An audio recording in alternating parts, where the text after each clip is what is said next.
Good afternoon, everybody. I'm Muriel Bowser. I'm the mayor of Washington, D.C., and we are here in City Hall where I will be naming an interim chief of police. I'm joined by Deputy Mayor Lindsay Appiah, and I am joined by Executive Assistant Chief of the Metropolitan Police Department, Jeffery Carroll. As you know, just over a week ago, Chief Pamela Smith indicated to me that she would be stepping down by the end of the year. And today I am proud to announce that Jeff Carroll, a 21-year veteran of the Metropolitan Police Department, will be the interim chief of the Metropolitan Police Department. Let's hear it for Jeff.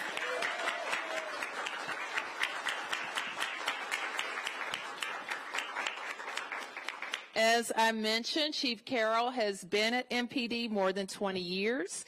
He joined MPD in 2002 and has risen through the ranks, and I'm sure he's going to describe to you the many responsibilities he's been entrusted with during his tenure. He became a commander, for example, in 2016. It was assigned to the Department Special Operations Division. He has led our city through some of the most significant public safety challenges in the past decade, and he has overseen some of our other special moments like the World Series and Stanley Cup operations, and he was a very significant part of our city's ability to respond to January 6th. We look forward to him leading us through more good events in the city. And Chief Carroll is also very familiar with D.C. residents in our neighborhood as a respected and trusted, and he is respected and trusted by members of the Metropolitan Police Department, as well as our partners throughout the region. And Jeff will tell a story, but he grew up in this region in Calvert County and grew up with family members also serving in MPD. In fact, he had an uncle who also led SOD. And I know that he is the right person to build on the momentum of the past 2 years so that we will continue to drive down crime in the city. The department has been through an incredibly challenging year, and that's on top of the day-to-day challenges that our men and women of MPD face every single day to keep our city safe. But I know this, we have the best department in the nation. MPD is the best in the business at both community policing and handling large-scale special events and First Amendment activities. And that's where I want to keep our focus. I'll be focused on making sure we have the right policy environment to attract and retain more officers and to ensure our officers have what they need to be effective.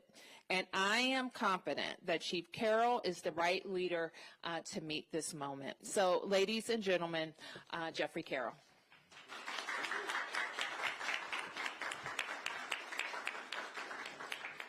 Thank you. Good afternoon, Madam Mayor, members of the Metropolitan Police Department, distinguished guests, and members of our community.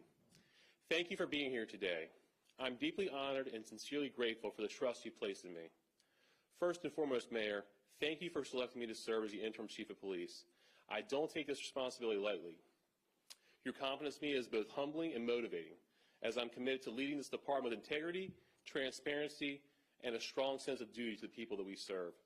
I appreciate your leadership and your continued support of the Metropolitan Police Department. Public safety is not the responsibility of one individual or one department. It's a shared effort. I look forward to working closely with the community, all of our district agencies and city leaders to keep the district safe, strong, and united.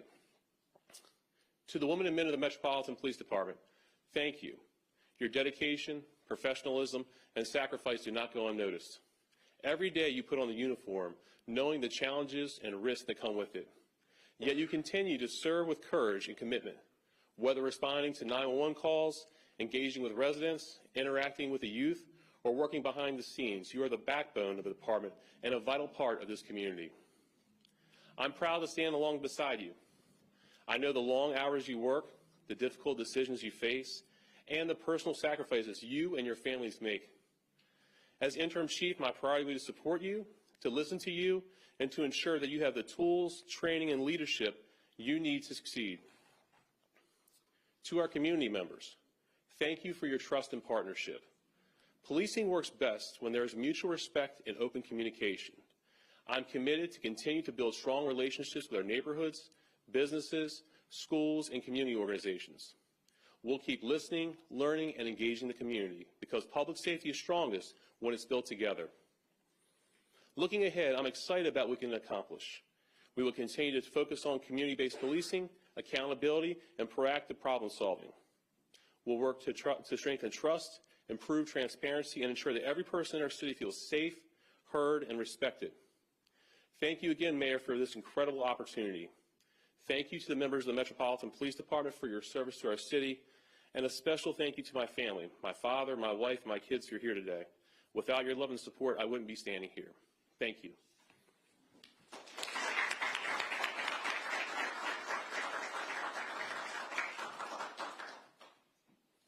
Take any questions? Yes, ma'am. You talked a lot about trust and the community's trust and working along with community members. Thank you. I work for Telemundo. We speak to a lot of Hispanic folks that live here in the district. People are scared. They were telling me today they're scared of contacting MPD. They're scared of contacting MPD and then being transferred to ICE, a possible detention, a possible deportation. What is your message today for the Hispanic community and listeners that are looking at you right now with expectations to be able to trust you? Sure, absolutely. The Metropolitan Police Department is here for the entire community, including the Hispanic population. We're here to build trust and to work with people. We don't want anyone to feel scared or fearful to contact the police, that they're a victim of crime, if they need police services. So I urge them to continue to reach out to us, to work with us. I know there's been a lot of things said in the media publicly about immigration enforcement. MPD is here to work with the community to keep us all safe. Yes, sir. You're credited for your work in strengthening the relationship between federal partners and MPD. As now that this collaboration has been under scrutiny, how do you navigate, this work together, especially given the recent incidents of the HSI agents opening fire while patrolling alongside MPD? Well, working with our federal law enforcement partners is not really new to the Metropolitan Police Department. As the mayor said, I've had the opportunity since really 2016 working with our Special Operations Division and our Homeland Security Bureau to work very closely with our federal law enforcement partners. Obviously, our relationship has changed under a new federal task force. With that, we continue to work together, so just making sure that we're strengthening that and making sure that we have the ability to relay to our federal partners really the priorities of the city and the residents here in the city and the community that we serve to make sure they are well represented, and the police officers that are working out there with the federal agents to make sure they understand our community. Mark. Chief, two questions. Thank you. One, will you do anything, or what will you do differently than Chief Smith when it comes to the cooperation with the federal surge? And specifically, will you rescind her executive order that dictates how officers interact with people who are not in custody but then being detained? And then I'd also like you to just respond to what, if anything, you'll do regarding the two federal reports that were critical of crime stats that would restore the public's faith in the crime statistics. Sure. So let's start out with the crime statistics. Obviously, there's been some interim reports that came out, draft reports, things that are said. The final reports have not been submitted to us. So obviously, we have some information that's in those reports, but we don't know all the details of what's in there. But with that, obviously, we don't want to wait until the full reports are out. We know there's some concerns related to the data. So really focusing on three areas of improved training for our officers as it relates to the classifications of crime and how we, how we ensure that we're properly classifying crime. Also, enhancing our policy and technology controls for making changes to the classifications. So what I'm saying there is tightening up the internal policy that we use as far as the actual response for the officers and when you can change classifications. And our technology, our records management system, the ability to make changes in the system with alerts to members that reports have been changed, as well as the requirement for additional review and approval if a change is made to the report. And finally, something we're looking at is the development of a dedicated auditing team to look at all the reports on the back end to make sure that reports, after they're completed, submitted by the officials from the various bureaus and police districts, there's an independent group within the police department that can look at those reports and make sure they're appropriately classified.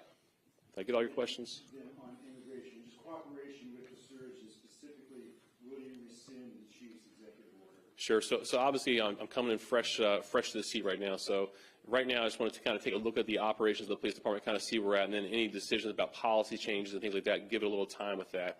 We'll continue to work with our federal law enforcement partners. We'll continue not to be directly involved with immigration enforcement as we have in the past.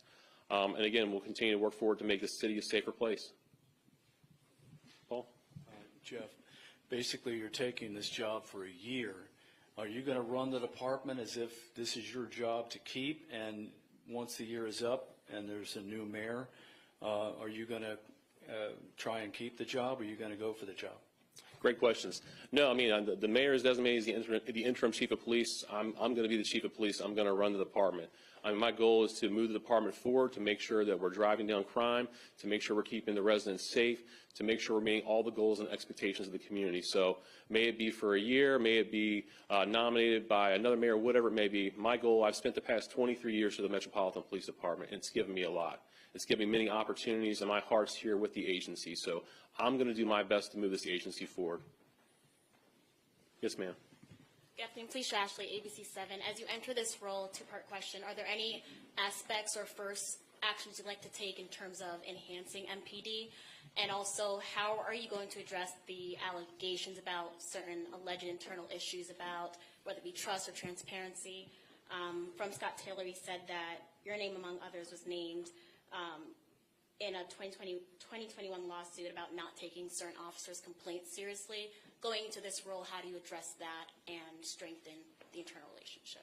Sure. So I think it's really important that we continue to work together with the community. I think going into this role, making sure that we're reviewing what's out there, any allegations that are made as it relates to the allegations of this or anything else, obviously they'll be investigated. There's several investigations, as you're aware of, as it relates to the crime stats. But things that come up, we'll continue to investigate. Our internal affairs has done a great job working with their partners at the Department of Justice and Congress to be cooperative with that, and we'll continue to do that.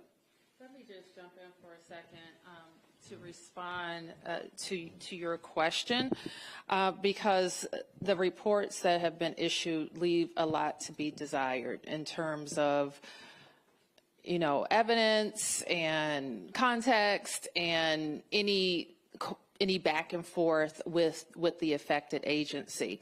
So I am going to be asking our Inspector General, the DC Inspector General, to look at the questions that were raised in those two reports. Yes. I have a question for the mayor and for the chief. For the mayor, I know last week when we talked about a potential new chief, you said there's a deep bench here, a lot of people to look at within MPD. So what stood out to make you decide on Chief Carroll as opposed to other potential candidates? Well, let me say this. When you are recruiting top-level executives in the government, one thing that is very important is that the process is confidential, and that has always been my process, and that will remain my process. I'm going to make an exception today because one young lady was drugged into this unfairly, I think, and I only looked in MPD. I'm just going to tell you. So I've had internal conversations only, and I selected among highly qualified MPD officials. Jeff, like many of the officials, I have known in various capacities, and I think he has had the opportunity to serve a breadth of leadership roles at MPD, and including most recently as executive assistant chief. And he's very familiar with you guys, with community, with the council, with partners, and he is very excited to take on the role. Yes. Oh, sure. We've talked about all the last year just how unprecedented it is to be in DC, to be in leadership roles, and especially now, taking on this role. What is the mindset you're going into this job with, just given all the unprecedented events of the last year? Well, I mean, the past year, I mean, just January alone was I mean, it was tremendous with a number of special events, with a plane crash, and just throughout the year, there's been lots of challenges out there. But the Metropolitan Police Department, we're used to that. We're used to a variety of special events. We're used to unplanned things. I would say over the past, 7 years, we've really had a lot of different things that come out there. And the men and women of the Metropolitan Police Department, they're able to pivot, they're able to take that and continue to push forward. You know, what the next year will actually lead into, we don't know, obviously. But I feel that, you know, hopefully with my leadership, with the executive team that I have here, with the assistant chiefs, we're going to push this agency forward and make it even better than it already is. Yes. When you go seventh, the good questions are taken. Question for the interim chief and question for you, Mayor. There's been a lot that has gone on this year with the police department, and we've heard a morale issue exists. We've heard discontent from some officers. What do you do now that you're in charge to address that and get officers feeling better about their jobs and having other people want to come here to be officers? No, I mean, one of our priorities is not only to recruit new officers, as you mentioned, but it's to retain the officers that we already have here. It does no good to bring in new people if we can't keep the folks that are here. And like I said, the men and women of the Metropolitan Police Department, they do outstanding work day in and day out, the calls for service, the variety of things. You know, we do things here at the Metropolitan Police Department that no other police department in the nation do. Escorting the president, the vice president, all these things. So our team, our officers, they do an outstanding job. My goal as I move forward into the role of chief is to, one of the things is obviously to recruit and retain more people, but also to increase the morale across the department. And I think part of that is through conversations, working with the DC Police Union and their members to make sure that we're addressing the things we can, taking feedback, taking ideas from the members of how we can move this agency forward so it's positive for the entire police department. And Mayor, may I ask you, we've been here for all the chiefs you've named. How has that experience informed that choice of the interim chief? And what have you learned along the years about what that decision needs to be and how you take that information and make your selection? It's an interesting question. When I was elected mayor, Kathy Lanier was the chief of police, and I spoke to her before I was elected and I said, I want you to be the chief of police. And then, you know, sometime later, the NFL came calling and she went. And I have had the opportunity now to name, actually every chief I've named has come from MPD, and with various levels of tenure. Mostly all of them are kind of this vintage of Jeff. And Chief Smith was also MPD, but she had come over from Park Police a couple of years earlier. And so I think in each of those selections, we just had people who were deeply familiar with DC crime. And I always look for in a chief a crime fighter. All right. And some people are philosophers, or some people are this or they're that, but I want somebody who is focused on driving down crime fighting. Yeah. Well, congratulations, Interim Chief Carol. Martin Austin was my name. One thing that recently came up actually yesterday, and this could be for the mayor or for the Interim Chief, Council Member Janice Lewis-George, who is running to be the next mayor, could potentially be your next boss, depending on the circumstances, has introduced legislation specifically about immigration enforcement and the role that MPD plays. Her bill would basically say that unless there's a judicial warrant, MPD couldn't transport federal agents, couldn't do surveillance on behalf of federal agents, couldn't participate in any activity around hospitals, schools, that sort of thing when it comes to immigration. What do you think, Mayor or Interim Chief, what do you think about this bill? Do you think, does that raise concerns for you about what MPD is or is not doing regarding immigration? I haven't seen the bill, and so I don't think we can comment on it right now. I just described the elements of it to you. I like to read it before I comment on it. I mean, those are all the parts, but yeah. Oh, well, I won't take your word for it. How about that? I will read it, and then I'll comment. Yes. I trust Martin's reporting. Okay, great. After some of the reporting I've seen over the last couple of days, it's, forgive me. We all know what you're talking Yes, thank you. Mayor Bowser, can you talk about the confirmation process? Sure. And residency requirement for the chief. Will you put his name up in the time that is required by DC code for a full confirmation hearing? And chief, do you plan on moving into the district as residency requirements for the the chief is, or any official, well, certain officials in the district are required to make residency within 180 days of confirmation. So I'll leave that at that. And what we plan to do with the confirmation process, let me just say this. I'm mayor as long as I'm mayor, and I have all the powers that attach to that, including appointment. But I am also a person who served on the council, who became mayor, and recognized that mayors like to appoint police chiefs. So I think that this is a conversation. I have had this conversation with Jeff, and so he recognizes that we have some options for him serving as interim, or or a conversation that we'll have with the council about how they would handle an appointment. So can you clarify, because it doesn't sound like you're like, oh yeah, we'll put him up for the normal confirmation. I mean, I get that he may only be there for a year, and so. That is correct. What you just said, that your assessment is correct. And so you may not put him up for a normal confirmation process? This is not a normal confirmation process. Yeah. A question for Jeff and then for you, Mayor, on off topic. Jeff, Michael Pulliam has been on the sidelines for 7 months now after he was accused of manipulating crime numbers. Do you plan to put him back to work? I expect, and the chief I'll turn to, but I expect that the Inspector General's review will be inclusive of all the data allegations. Can you comment on the D.C. Court of Appeals ruling on the National Guard? You know, I only saw the headline. I don't know if you've had a chance to read it, Deputy Mayor. Okay.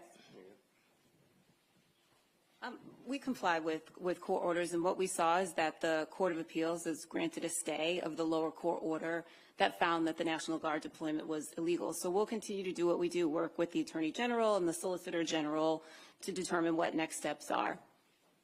Mayor, you said to me not too long ago you wanted the Guard out of the city. You still feel that way? I still, what I've said all along is it's a legal question that's going through the courts. And Attorney General Schwab believes strongly in our case. I haven't talked to him since this most recent action, so I want to talk to him and see what he thinks is appropriate for next steps with the case. Yes. Hi, Emma Huber with the Washington Post. 2 questions for you, Interim Chief Carroll. First of all, one word that came up a lot in your remarks was transparency. Obviously, there's been some mistrust lately, whether it be with crime stats or immigration enforcement. So what tangibly are you going to do to promote transparency? And second of all, you know, you're stepping into a demanding job at an unprecedented time. What made you agree to step up to the task and feel like this is something that you feel called to take on? Sure. So as it relates to the transparency part, I think I talked about some of the recommendations related to the data, the crime data, and things we're going to implement to make sure that we can, make sure the data is appropriately classified, ways to build in safeguards into that, and then ways to have independent auditing of that data to make sure that if there is an issue, concern, or misclassification, there is a group to address that. So I hope that will help to push forth the transparency. In reference to the immigration, I mean, the conversations with the community, our district commanders, our command staff continue to talk to members of the community. It continues to obviously be a big concern to them. It's a big concern to us, and the feelings that are out there, as it's been raised several times here. So again, we're just going to continue to engage, to talk to folks, to let them know that we are here to support them. As for the question about why I decided, to throw my name in the hat, I guess it is, I've been a member of the Metropolitan Police Department for 23 years, and in that time I've had the opportunity to serve in the 3rd District as an officer, a lieutenant, and a district commander. I had the opportunity to serve in the 1st District as a sergeant. I was in the 6th District as a captain, and I spent my time as a commander of the Special Operations Division, the Assistant Chief of the Homeland Security Bureau, the Assistant Chief of the Internal Affairs Bureau. And over those 23 years, I've had the opportunity really to touch almost all parts of this agency. May it be the first half of my career I spent mainly in patrol, the latter half I spent in a lot of our specialized operations and investigations. So with that, I feel that I'm prepared to look at the agency. I have a lot of knowledge about the agency. I've served on the command staff since 2015. Chief Lanier promoted me to the commander of the 3rd District in 2015, so that's 10 years. I've had the ability to witness the styles of both Chief Lanier, Chief Newsham, Chief Conti, Chief Smith. And through that, I've learned a lot. I've learned a lot about, how chiefs should operate. I've learned a lot about the agency. I've seen the transition of our agency as time has gone on. So I feel that I owe it to the city. I feel it to the department, but I feel I have something to give to push this agency forward. Chief, of those 4 chiefs that you've worked under, is there one who you would point to as you might model yourself? I know I'm asking you to pick your favorite kid. But. Sure, absolutely. All of them. No, each one of them, just like my favorite kid, each one of them are unique, right? I mean, you guys had the opportunity to cover each one of them, and I've learned something from each one of them. I still stay in contact with all of them to this day. I mean, they provided me the opportunity to work directly with the chief. It's something special, and we have some of the best chiefs in the world at the Metropolitan Police Department. They've gone on to do greater things, but what they've done for this department since I joined with Chief Ramsey, I mean, he's the forefather of modern policing, I would argue to say, with one of the people. And from that, we've really come a long way, and we're going to continue to move forward. One last. Okay. Can you talk about the moment that you found out the news? Was it in person? Was it on the phone? What was that experience like for you? Obviously, the mayor said we're not going to get exactly into the process, but it is a process, right? With that being said, I mean, there's a lot that goes into it, right? There's a lot of impacts personally, professionally. There's a lot of impacts to my colleagues, my coworkers. I mean, it's a very exciting time. I think I'm prepared for it. I'm looking forward to the challenge to move the department forward as we move forward. So I'm excited. I'm looking forward to having some new ideas and implementing some new things kind of as we go through, by taking in the account of the advice and the consideration of the assistant chiefs, our commanders, our inspectors, and the officers in the department. So I'm excited to move forward. So when you talk about the challenge, what is your greatest challenge as you step forward from this room right here? What's the number 1 challenge you're looking at? Well, I mean, that's a very interesting question. I mean, I think there's a lot of things out there, but really I think the main thing is to move into the role of chief and really to hit the ground running, right? To get the agency moving forward and to take, as the mayor said and I said, to take it and make it my department with the guidance of the assistant chiefs and the commanders. And, you know, we may not have that much time. We may have a lot of time. We don't know, right? But the moments that we do have, the goal is to move forward, to work on crime, to drive this agency forward. You know, are you chief now or not until January 1st? He will be sworn in. I don't know exactly what day, but he'll be sworn in when the chief leaves. So Smith is still the chief Of course, yes, he is. She is. And to answer your question, I looked across the table at him in his eyes and said, "You sure you want this?" As I do everybody, I say, you know, this is Washington, D.C. We're different.